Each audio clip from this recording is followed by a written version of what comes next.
Now, on this episode, we're going to watch a video of Michael Thompson, who is a former Aryan Brotherhood leader from the 70s all the way to the 90s.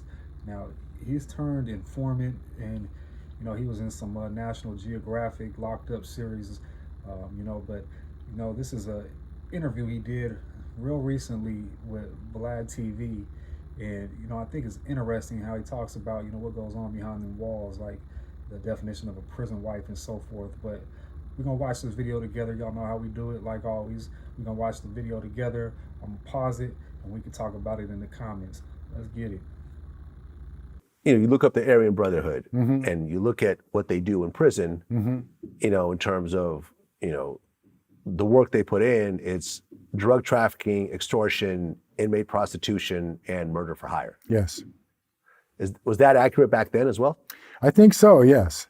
When I talk about controlling your resources, that's actually what I'm talking about. So you have obviously a limited population, but it could be as high as 3,500 and even more. And so it's a small city.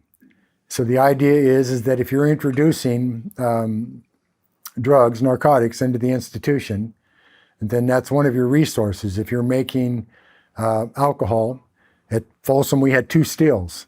So you had single still and double distill, and that's sold. You have prostitution, as you correctly point out. You have loan sharking. You have stores.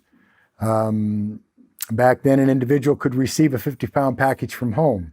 So that was another means by which to generate revenues.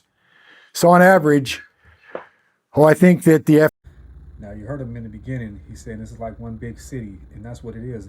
Behind these walls, behind these kill fences, that's what a prison is. It's a whole nother world to itself. And as he's naming off all the revenue generators in there, hustles and things of that nature that the gang organizes, like what he said right there is, a person back then could get a 50-pound package from the street sent in. Could you imagine that? They don't do that no more today. Now you got to buy care packs online, and they come with a pre-package of cheese, sausage, and chips and all that. But I can only imagine how those penitentiaries was, especially in California right there in that time frame when you was being able to get 50 pound. Like, man, that must have been like some Joey Soprano type of shit up in there. But man, it's crazy. It's crazy to even think that doing time was like that, But let's pick the rest of it. That the FBI at one point estimated that the brand took $3.5 million out of Folsom in 1978 alone. And I think that's fairly accurate. Okay. Damn, million in 1978 they pulled in. They was in there hustling. That's crazy, because organizations, businesses can't even pull that in 1 year. Man, that criminal enterprise was thriving in that penitentiary. The inmate prostitution part, how does that work exactly? Well, what you have is you have individuals who are either turned out or that they're gay by choice. And essentially they become the women behind the walls. And let's pause it right there, because it always fucks with my mind when I hear men call these punks behind the walls women, or her, or she, or pronouns like that no matter how you cut it, this is still a man. I don't give a damn. I don't care if it's got lipstick and it's got the switch. I don't give a fuck. That is a man.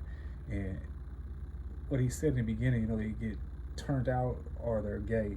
But what means if they're gay, they really just got turned on to something, and that's usually what it is. There ain't no one getting turned out in my book. Like everybody that goes to the penitentiary and they're gay for the stay, or however you want to cut it, they've been gay from the jump. You just got turned on to some shit, and that's what it is. You got some feces behind that wall. And so they're prostituted along that line. So you have a stable, you have an individual that pimps that stable, and you have your revenues as a result of that. The greatest value, I think, probably with prostitutes behind the iron gates is their resources, their source of information. Because they're intermingling with all the races, and they're gathering information. They're bringing that information by way of counterintelligence, even as it relates to staff. because they're also being prostituted to staff.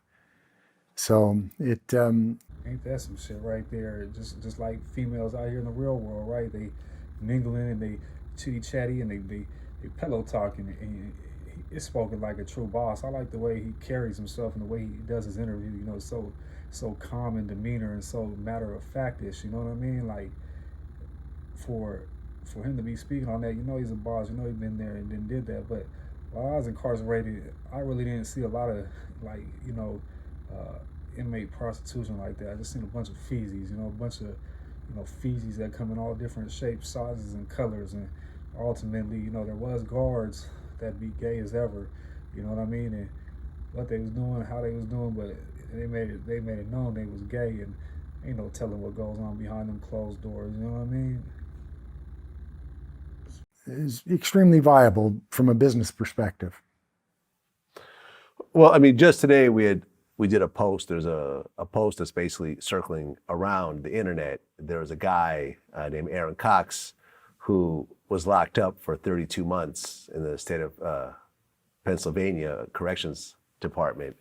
And he basically describes how when he was 20 years old, he was young and he was stupid. He got busted for a gun and 2 ounces of cocaine. He got sent to state prison for only 32 months. And when he got there, he was a little skinny kid, and his cellmate was a big, muscular guy. And essentially, he became a prison wife. Yes. And he agreed to basically have sex with this man. He said that the guy never prostituted him to other people. He basically kept him to himself. And he said this happens actually, you know, very often. Yes. And he actually said there's a name for it called protective pairing. It is protective pairing. In other words, the individual that takes him in, first he becomes what we call a cell mouse. And so he launders, he cleans up the cell, he cooks, he does things like that. But if he is in fact turned out to become a woman in that context, then yes, he's paired with that individual, and that becomes that individual. I never heard of protective pairing until I watched this just now, but you know, I seen a lot of what they talking about. You know, somebody move in with a cellie and so forth. But I'm glad he got matter in that context, right? Because once again, that's not a woman. No matter how you cut it, I don't care what they doing. The dude that he's talking about must have already been gay. Ain't no way you gonna move in with a cell unless this dude is about to rape you and kill you. He was gay already. He had tendencies. You know what I mean? He was, you know, there was. Motherfucker, ain't no telling, you know what I mean? Wife. I've seen many of those relationships turn into extremely dangerous situations because of jealousy, somebody attempting to push up on that individual's girl.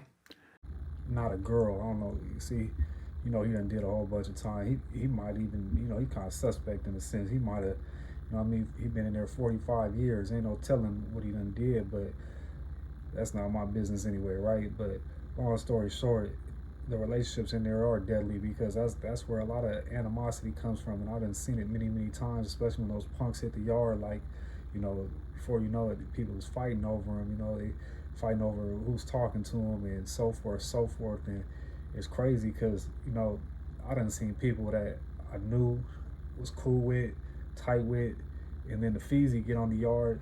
Next thing I know, I find out the homie gay too. And it's like, damn, fuck, another one. Like, and these dudes just be, you know, they just want to get off. They don't care how they get off. It's just, you know, it's a nasty world, right? And that shit, I can't never respect it. You know, I find that shit, I can't fuck with you no more, man. Damn, he was cool, but can't do it no more. You messing with the feezy. That shit is no good.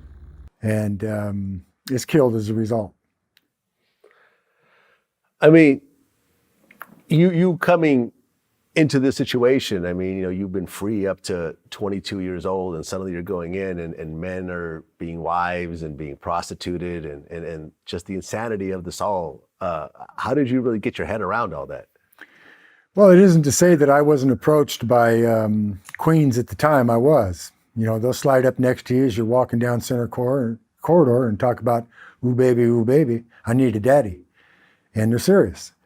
But, my response once I understood what I was dealing with was, I hear you, sweetheart, but I don't use.